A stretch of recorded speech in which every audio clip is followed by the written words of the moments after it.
요한복음서 17장 4절. 내가 아버지를 땅에서 영화롭게 하였사오니 곧 내가 아버지께서 내게 하라고 주신 일을 끝마쳤나이다. 아멘.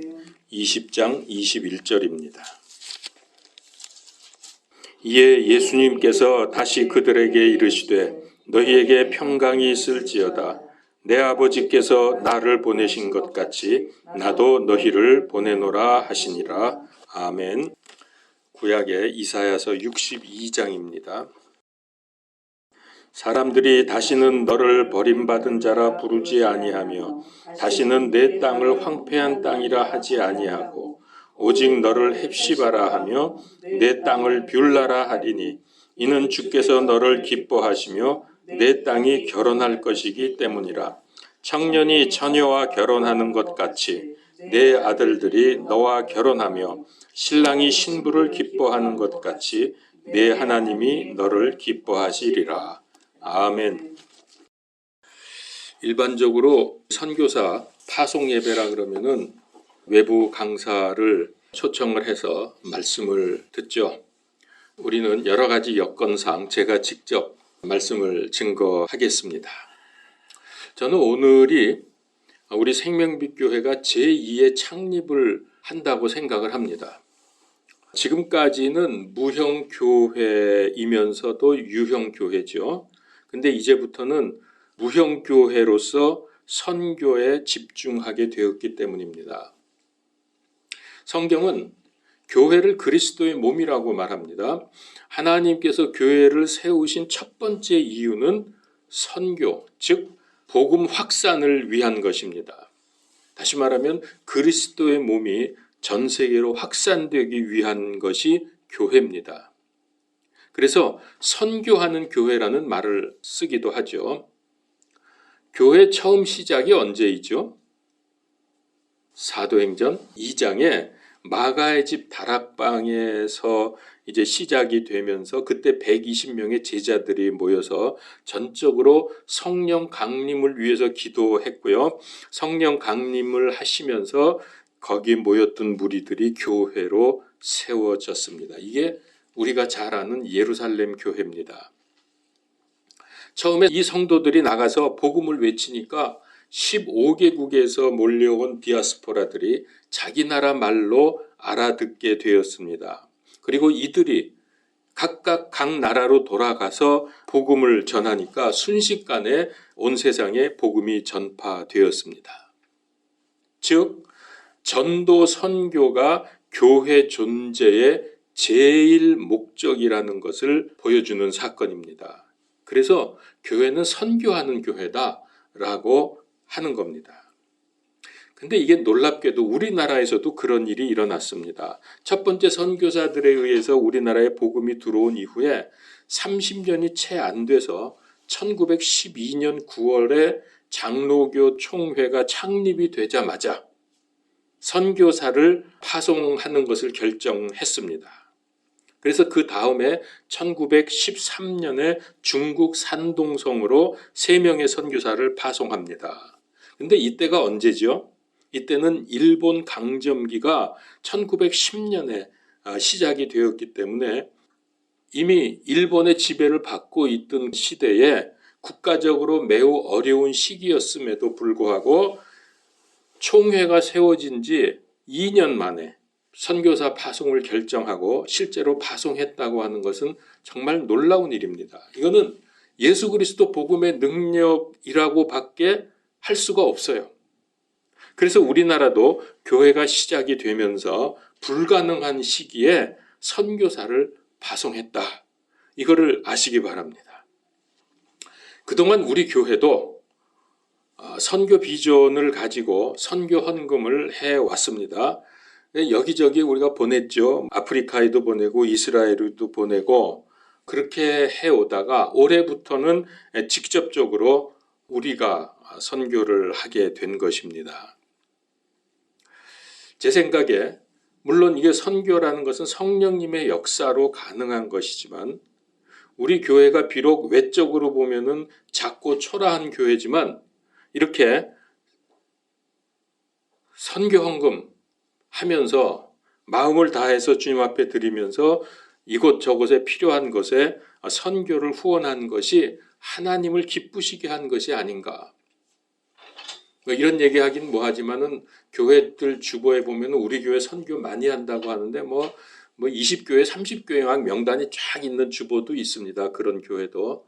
그래서 어떻게 이렇게 많이 하는가 보면은 좀 미안한 얘기지만 뭐 10만 원, 많이 하면 20만 원 이렇게 해서 다 쪼개가지고 여러 군데 보내요.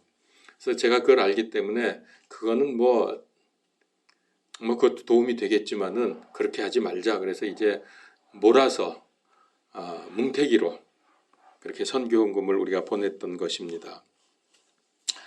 자, 그래서 이제 오늘 여러분들이 저를 선교사 파송을 위한 감사 예배로 드릴 수 있도록 하나님께서 인도하셨다고 생각이 됩니다. 그러니까 물론 이게 다 하나님이 하시는 일이지만 이렇게 할 수 있었던 교회적인 이유를 보면은 성도 여러분들이 선교 마인드를 가지고 힘에 지나도록 헌금을 해 주셨기 때문에 이게 가능하다는 것을 저는 잘 알고 있습니다. 자, 그러면 먼저 선교의 기원에 대해서 성경에서 찾아보겠습니다. 오늘 요한복음서 17장을 봤는데 이 17장은 전체가 예수님의 기도문입니다. 근데 이 기도는 언제 드렸냐 하면은 예수님이 십자가에 잡히시기 전, 십자가에 돌아가시기 그 전날 밤 겟세마네 동산에서 하신 기도가 요한복음서 17장의 내용입니다. 내용을 보면 아주 비장한 기도를 하셨죠. 오늘 4절 말씀을 다시 보면은 내가 아버지를 땅에서 영화롭게 하였사오니 곧 내가 아버지께서 내게 하라고 주신 일을 끝마쳤나이다. 그러니까 성부 하나님께서 하라고 너 이런 일들을 세상에 가서 해라고 예수님을 세상으로 보내신 거죠. 그래서 그 일을 다 마쳤다는 거예요. 예수님의 기도가. 저는 아버지가 나에게 주신 사명, 하라고 하신 일을 다 끝마쳤나이다. 이런 기도를 하고 있습니다. 물론 우리 인간적인 시간으로 보면은 아직 십자가에서 죽고 부활하시고 그렇게 해서 복음을 완성하신 것은 아닙니다. 그 전날 밤이니까. 그러나 이거는 여기에 보면은 과거형으로 기도하셨잖아요. 끝마쳤나이다. 그랬죠? 끝마쳤다고. 왜 그래요? 왜냐하면 반드시 그 일을 해낼 것이고 그렇게 하도록 마음을 먹었다 그럴까요? 그건 되도록 되어 있었기 때문에 이거는 우리 주님께는 과거의 일이나 다름이 없습니다. 다 된 겁니다. 성자 예수님께서 이 세상에 오셔서 해야 할 일은 뭐냐? 아버지께서 주신 사명이 뭐냐 하면 구원의 길을 여는 복음을 완성시키고 그것을 전파하는 일입니다. 근데 이거를 예수님께서 십자가와 부활을 통해서 완전히 해내셨다는 거죠. 자, 그러니까 최초의 선교는 성부 하나님께서 구원의 복음을 세우고 전파하라는 명령에 따라서 성자 예수님께서 선교사로 이 세상, 즉 선교지인 이 세상으로 파송이 되셔서 복음 사역을 하신 것이다. 이해가 되십니까? 이게 최초의 선교입니다. 선교의 시작입니다. 그러니까 선교사를 보낸 분은 성부 하나님, 선교사로 파송된 분은 성자 예수 그리스도, 그리고 선교지는 이 세상, 이 죽음의 골짜기에서 죽음으로 향하여 가고 있는 이 세상에 복음을 전하기 위해서, 복음을 세우고 전하시기 위해서 파송되신 분이 예수님이시라는 거죠. 자, 그런데 여기서 중요한 게 있습니다. 아버지 하나님과 아들 예수 그리스도가 같은 마음을 품고 이 일을 이루셨다는 것을 볼 수 있습니다. 왜냐하면은 기도를 그렇게 하셨잖아요. 내가 아버지께서 내게 하라고 주신 일을 끝마쳤나이다. 그러니까 뭡니까? 보내는 자와 보냄을 받은 자가 한 마음이 되어서 당신이 하라는 거 내가 그대로 다 했습니다. 마음이 같아야 되는 거예요. 보내는 자와 보냄을 받은 자가. 그래서 그렇게 해야 선교의 목적을 완성시킬 수 있다. 이것이 선교의 기본 자세입니다. 만일 여러분 서로 다른 마음을 품었다. 너는 가서 이렇게 해서 그 지역에 이렇게 사역을 해라 하고 보냈는데 그 간 사람이 딴 생각 먹고 딴 일을 하고 있다. 여러분 그거는 절대로 성공할 수 없잖아요. 그래서 이게 굉장히 선교에서는 중요한 겁니다. 보내는 자와 보냄을 받은 자가 한 마음이 되는 거. 그래서 최초의 선교사는 누구라고요? 이 온 우주에서, 우주 역사에서 최초의 선교사는 예수님이시다. 자, 그 다음으로 이제 요한복음서 20장 21절을 봤죠. 다시 한번 봅니다. 20장 21절. 이에 예수님께서 다시 그들에게 이르시되 너희에게 평강이 있을지어다. 내 아버지께서 나를 보내신 것 같이 나도 너희를 보내노라. 자, 로마와 유대 교권자들이 무서워서 방에 숨어 들어가서 문을 걸어 잠그고 있던 제자들에게 예수님께서 오셔가지고서 너희에게 평강이 있을지어다 그러면서 내 아버지께서 나를 보내신 것 같이 어떻게 해요? 하나님 셋째 하늘에서 이 세상 구원을 하기 위해서 나를 이 세상에 선교사로 파송하신 것 같이 나도 너희 제자들을 보내노라. 어디로요? 세상으로 보내노라. 그 말씀을 하신 겁니다. 자, 그러니까 아버지 하나님께서 보내신 목적을 완수하신 예수님께서 이번에는 제자들에게 똑같은 방식으로 제자들을 세상으로 보내시는 겁니다. 예수님께서 선교사로 이 세상에 오셔서 사역을 하시니까 세상이 어떻게 했습니까? 와, 드디어 기다리던 메시아가 오셨다 그러면서 환영을 했습니까? 아니죠.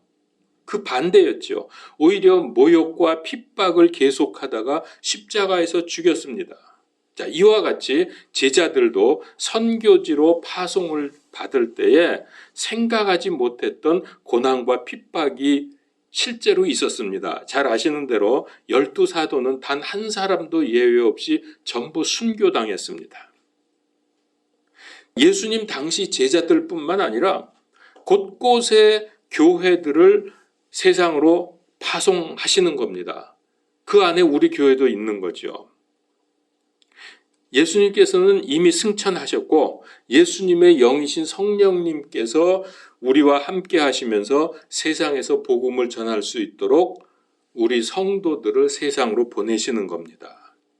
그 대표적인 말씀이 우리가 잘 아는 사도행전 1장 8절. 오직 성령이 너희에게 임하시면 너희가 권능을 받고 예루살렘과 온 유대와 사마리아와 땅 끝까지 이르러 복음의 증인이 되리라. 그게 우리들에게 하신 말씀 아닙니까? 그러면서 또 이렇게 말씀을 하셨어요. 디모데후서 4장 2절에서 말씀을 선포하라. 때에 맞든지 맞지 아니하든지 긴급히 하라. 말씀을 긴급하게 전해야 되기 때문에 때에 맞든 안 맞든 상관하지 말고 전하라는 겁니다.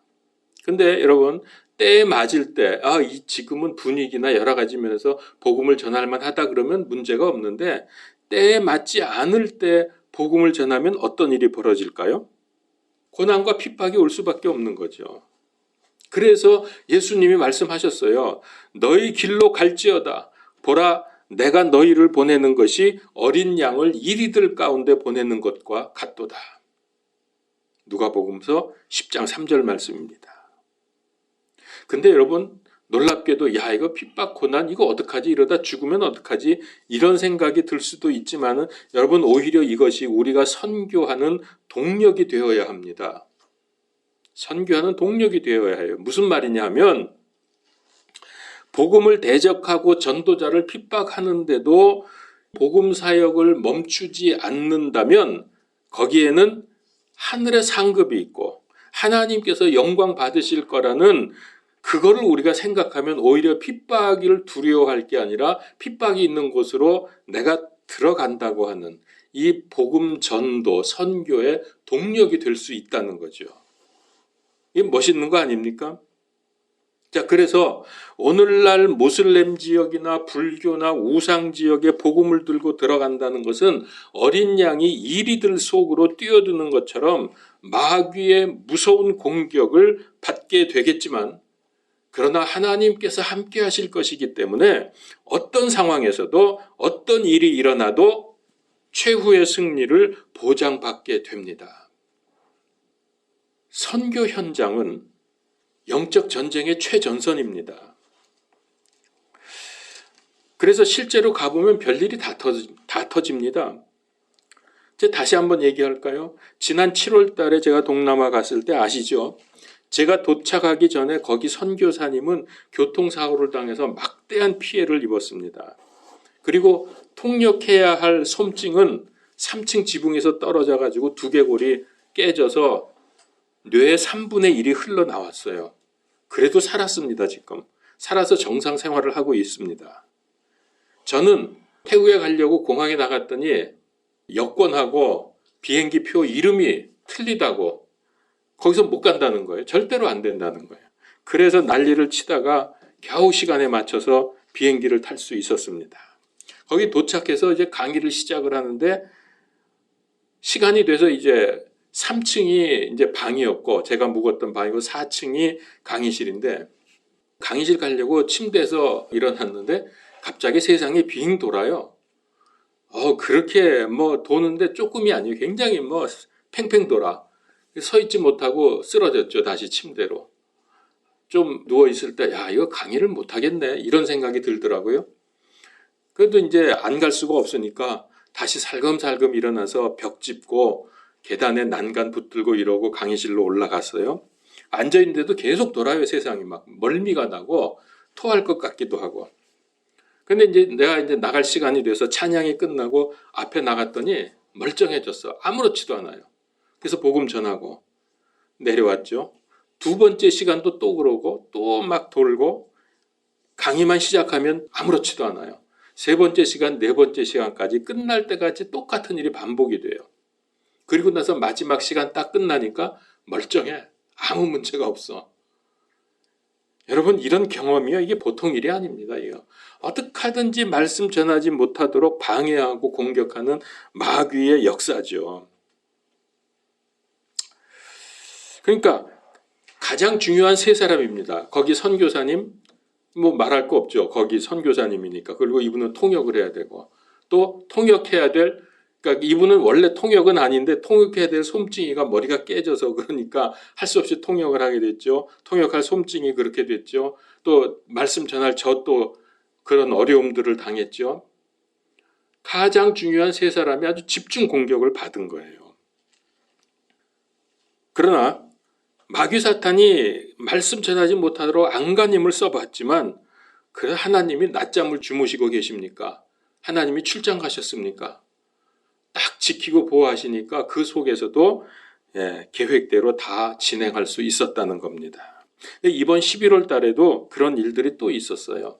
라오스에 들어가니까 주일 예배에 이제 말씀 전하기 위해서 교회에 갔는데 그 전도사님이 와서 그래요. 뒤에 경찰이 와 있습니다. 그 얘기는 뭐냐, 설교할 수 없다는 거예요. 왜냐하면 거기는 공산국가라서 자기들끼리 하면은 상관이 없는데 외부인이 들어와서 말씀을 전하든지 복음을 전하면 그건 잡혀가는 겁니다. 안 된다는 거예요. 그래서 이제 저는 앞에 앉아 있었고 옆에 그 선교사님 앉아 있었고 둘이 앉아 있다가 서로 쳐다보면서 이거 어떻게 해야 되나. 그리고서 이제 찬양이 막 이제 진행이 되고 있었어요. 그러니까 선교사님하고 저하고 이제 기도를 시작했어요. 찬양하는 그 시간에 거의 울다시피 하면서 하나님 이거 좀 도와주세요. 우리가 여기까지 왔는데 여기가 어딘데 여기까지 와서 말씀도 전하지 못하고 그냥 앉아 있어야 됩니까? 이러면서 기도를 했는데 설교 시작하기 한 3, 4분 전? 바로 직전이에요. 전도사님이 뒤에서 또 막 오더니 지금 막 갔어요 그러더라고. 하나님이 보내신 거지 뭐. 그래가지고 예배 시간에 얼마나 좋았으면 선교사님이 나하고 쳐다보면서 하이파이브를 팍 해버렸어. 너무 좋아가지고. 그래서 이제 말씀 전하게 됐고요. 그러니까 이런 일들이요, 선교제 가면 많아요. 그래서 제가 하는 얘기입니다. 그걸 좀 경험을 해보면 우리 신앙 자세가 달라진다는 거죠. 정말 하나님 살아계시고 정말 마귀가 이렇게 방해가 심하구나. 이걸 실제로 경험하는 거하고 못하는 거하고는 천지차이입니다. 우리의 믿음의 자세가. 그러니까 여러분들도 이 선교에 동참한다는 게 얼마나 중요한 일인가를 좀 아시고요.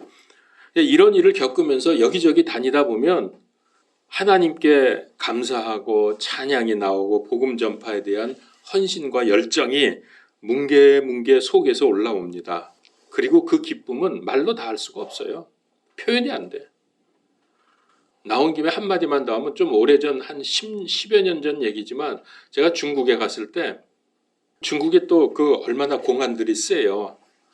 정보를 듣고 오고 있었어요. 나는 이제 말씀 전하고 있는데 오고 있는데 끝나고서 빨리 가야 된다고 아무래도 위험하다고 사람들이 막 그래가지고 그냥 끝나자마자 보따리 막 싸가 둘러매가지고 차 타고 가는데 차가 한 대 들어오는 거예요. 못 보는 차가. 사람들, 동네 사람들은 저건 무슨 차인가. 근데 그게 결국 공안차였어요.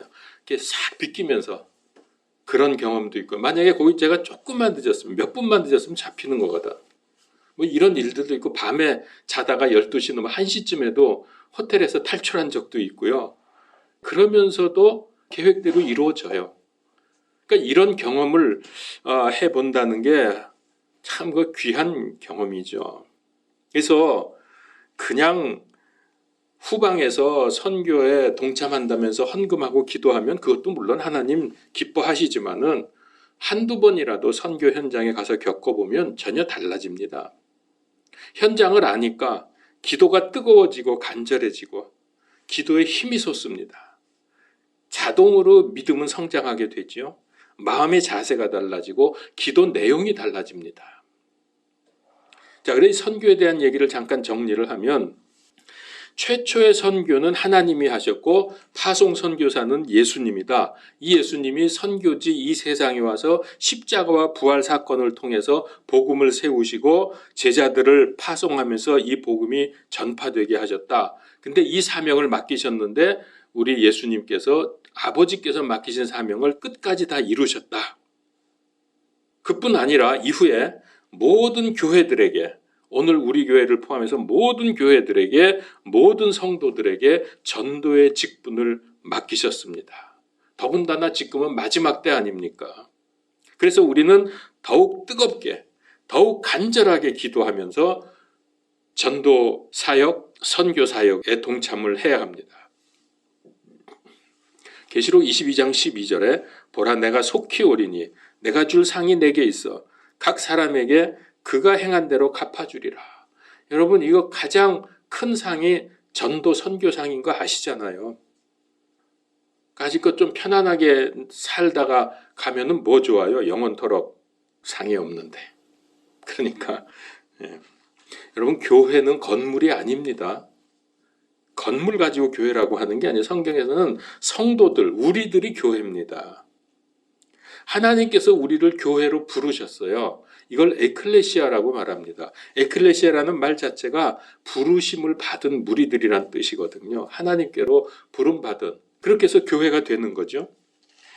근데 부르셨을 뿐만 아니라 이 구원의 복음을 전파하기 위해서 성도들을 또 세상으로 내보냅니다. 파송을 하십니다. 이걸 가리켜서 디아스포라라고 합니다.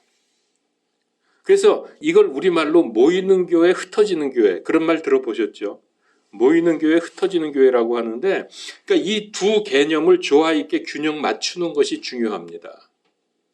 에클레시아와 디아스포라. 모이는 교회와 흩어지는 교회.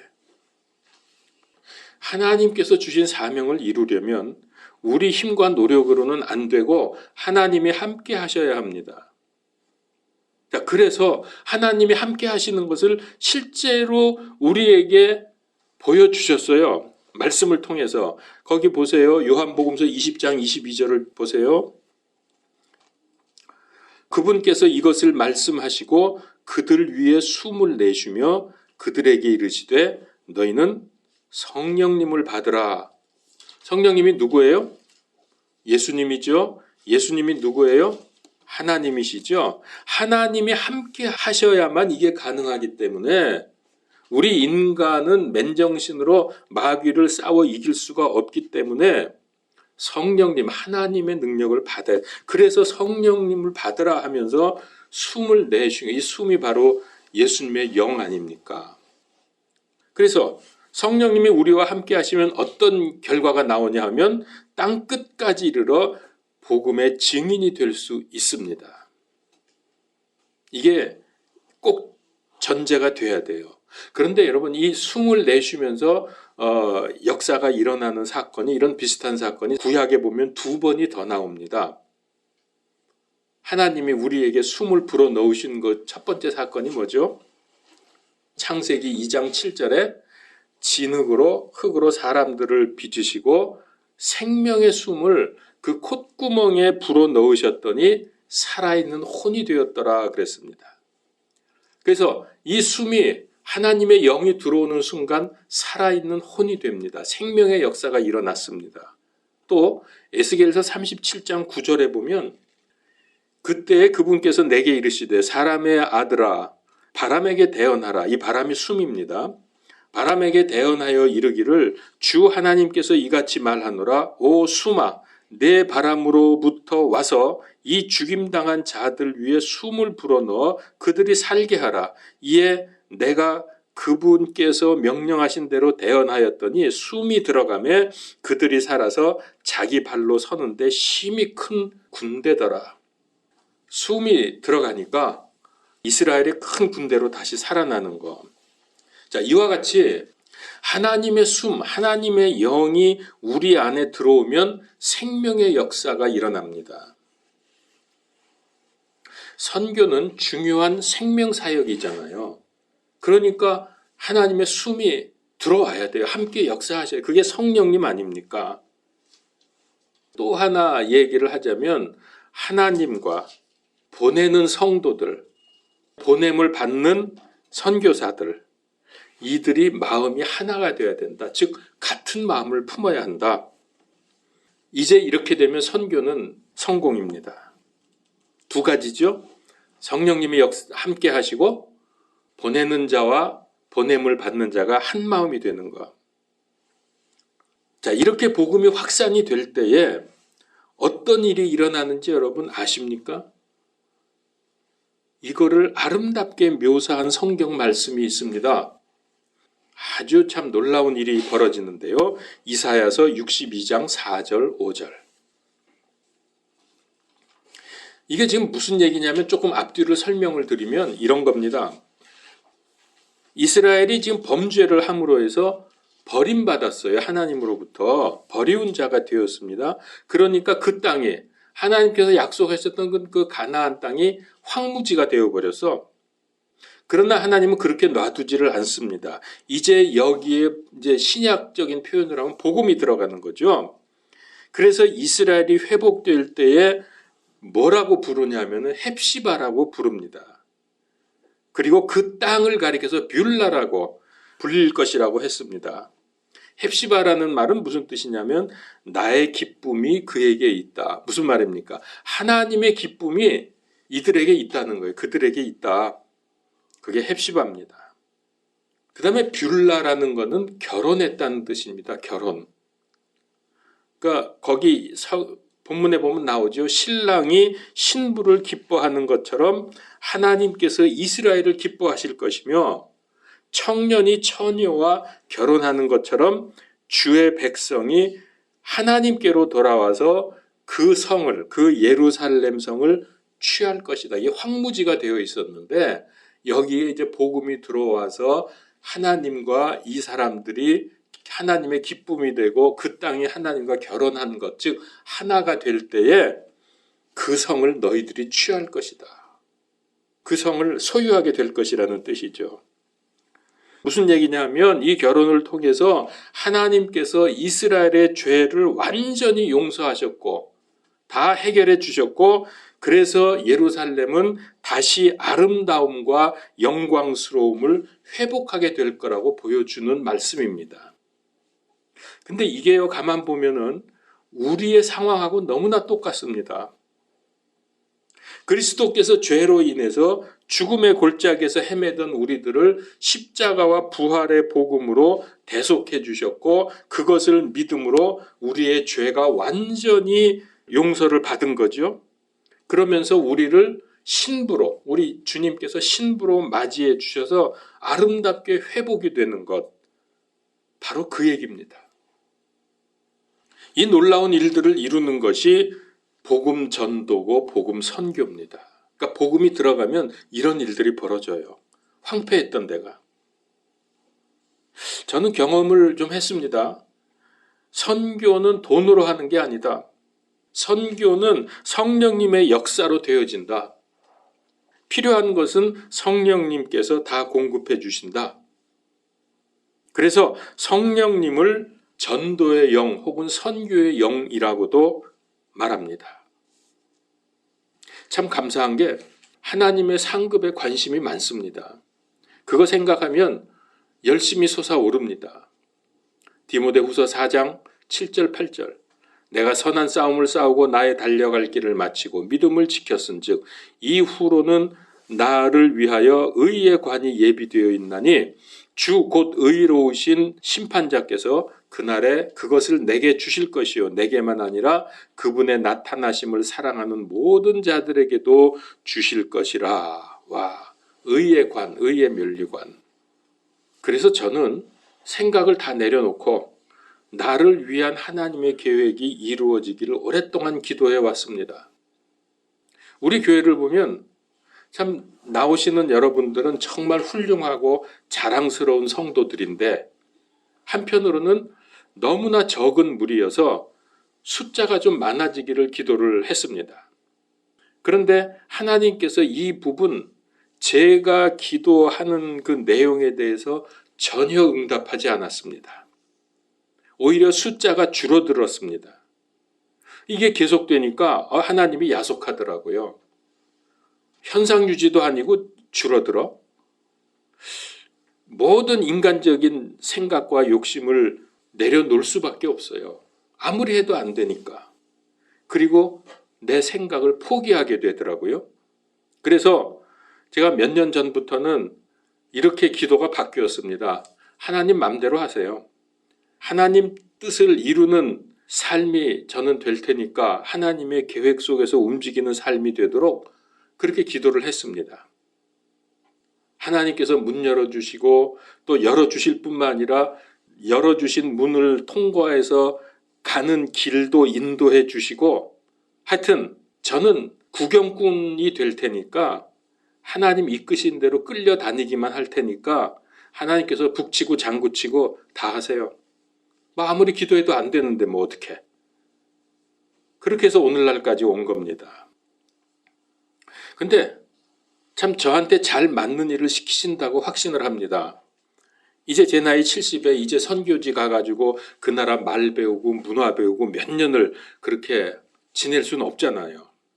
그래서 현지 선교사님과 협력을 해서 이곳저곳에서 말씀을 전하고 가르치도록 그렇게 하시는 것을 보면서 더군다나 그동안 여러분들과 함께하면서 중요한 성경의 많은 주제들을 제가 설교하고 가르쳤기 때문에 이걸 가지고 현장에서 또 선포하도록 하시는 그런 것을 볼 때에 나는 이제 나를 향하신 하나님의 계획의 제2기, 내 인생의 2기가 시작이 되는구나. 하나님의 때가 되었구나. 목회는 1기로 은퇴하고 이제 2기 남은 생은 선교지를 살리라는 하나님의 명령이구나 하는 것을 깨닫게 되었습니다. 또 감사한 거는 며칠 전에 동기 목사님들 몇 분이 전화를 했어요, 저한테. 그래가지고 잘 다녀왔어 그러더라고요. 그래서 이제 간단히 어떻게 했다는 거 사역 보고를 했습니다. 그랬더니 이제 여독이 좀 풀렸나? 그래서 여독 같은 거 없었는데 내가 좋아서 신나서 했기 때문에 하나도 힘이 안 들었거든요. 그랬더니 막 웃더라고요. 그러면서 그러면 같이 밥 먹자고 만나자고. 전 그것도 감사하죠. 좀 먹는 거 좋아하니까. 그 선교사님이 이번에 갔더니 이러더라고요. 아유 목사님 지난번에 여름에 왔는데 얼마 안 돼가지고 또 왔으면 부탁을 했는데 진짜로 와서 정말 너무 고맙다고. 그러길래 제가 그랬어요. 아니, 선교사님은 와줘서 고맙지만 나는 선교사님이 불러줘서 고맙다고. 정말 제 마음이 그랬어요. 저는 이런 일들이 그동안 기도에 대한 하나님의 응답이라고 생각을 합니다. 그러면서 선교사역이 점점 넓어지고 있습니다. 갈 때마다 새로운 나라, 새로운 지역, 그 사역지가 말이 자꾸 나오고 또 그렇게 가게 됩니다. 앞으로 어떤 어려움과 위기와 문제가 닥칠지 모르지만은 전 그래도 감사합니다. 복음 전하다가 받는 핍박과 고난은 하나님께서 이미 알고 계시고 그럴 때마다 하늘에 상급 쌓이는 소리가 들릴 것 같아. 탁탁 올려지는 그런 소리가. 겉으로 보면 이런 사역이 어떤 열매를 맺을까? 사실 그래요. 그분들 모아놓고 하는데 얼마나 알아듣는지, 얼마나 전달됐는지 그런 그 인간적인 생각은 좀 있습니다. 사실은. 그 의문이 있지만은 제가 이런 생각을 하게 됐어요. 여러분, 우리가 지난 봄, 여름 되기 전까지 매주일 예배 끝나면 우리 여기 독립문 공원에 가서 전도했죠. 그때 전도하면서 이거 밑 빠진 독에 물 붓기 아닌가 하는 생각이 든 적도 있었습니다. 왜냐하면은 아무리 그거 전도하고 우리 준비해서 막 여기서 접고 싸고 이렇게 해서 나가서 해도 아무 반응도 없고, 또 반응 없는 정도가 아니라 찾아오는 사람도 없고 오히려 거절하는 사람들, 화내는 사람들도 있었고, 또 어떤 사람은 심지어 법적 대응을 하겠다고 이러고 덤비는 사람도 있었잖아요. 여러분 잘 아시지만은 이게 무슨 열매를 맺겠나 하는 생각이 좀 있었어요. 근데 이에 대한 실화가 있어서 하나 여러분들에게 말씀을 드립니다. 어떤 한 그 신학생이 기독 서점에 가서 이제 책을 사려고 왔다 갔다 하면서 책을 좀 보고 있었어요. 그런데 그때 할아버지 한 분이 그 서점에 들어왔어요. 그러니까 거기 있던 점원이 대뜸 하는 말이 할아버지 오늘은 몇 장 드릴까요? 그랬더니 할아버지 500장 그러더라고요. 그러면서 이 할아버지 하는 말이 이제 오늘로 끝이야. 더 이상 안 해.